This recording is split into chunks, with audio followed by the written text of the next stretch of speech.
Alright, so this is going to be a pretty short video, and pretty much I just picked up the Nanuk 935 and I bought one of these TSA Powerclaw Latches.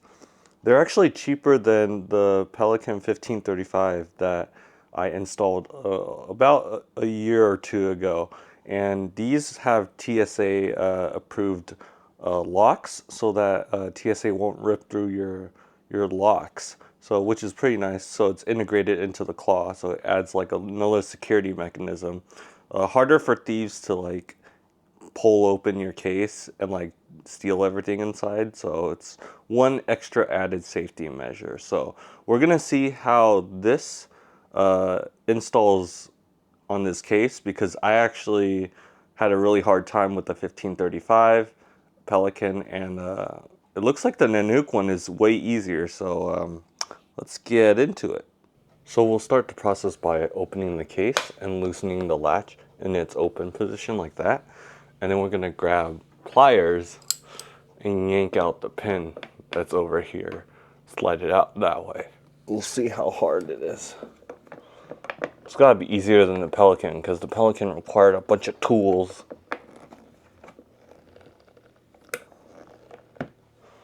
Nice.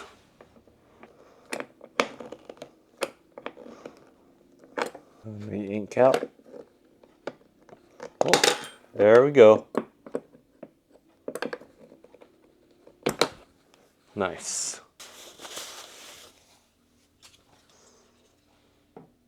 So now we're just going to take the new pin, drive it through,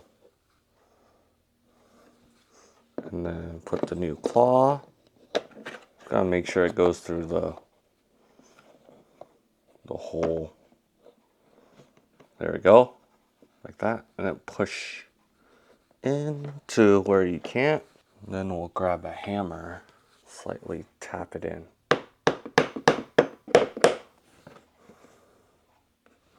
Nice. Then that's pretty much it. Everything works. So it comes with 2 keys, and you can just put it through the hole, turn it. Now you can't even open it. Then you put the key back in, turn it, and now you can open it.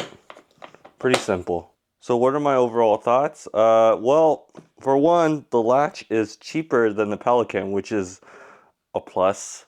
I paid like $45, $50 for that latch, and then this one only cost me like 20 bucks. So that was pretty nice. And the quality seems, I like the Powerclaw latches better than whatever the Pelican has. Overall, great buy, and I would definitely recommend it for people looking to retrofit their cases with these locks so that TSA doesn't break whatever you slide over here.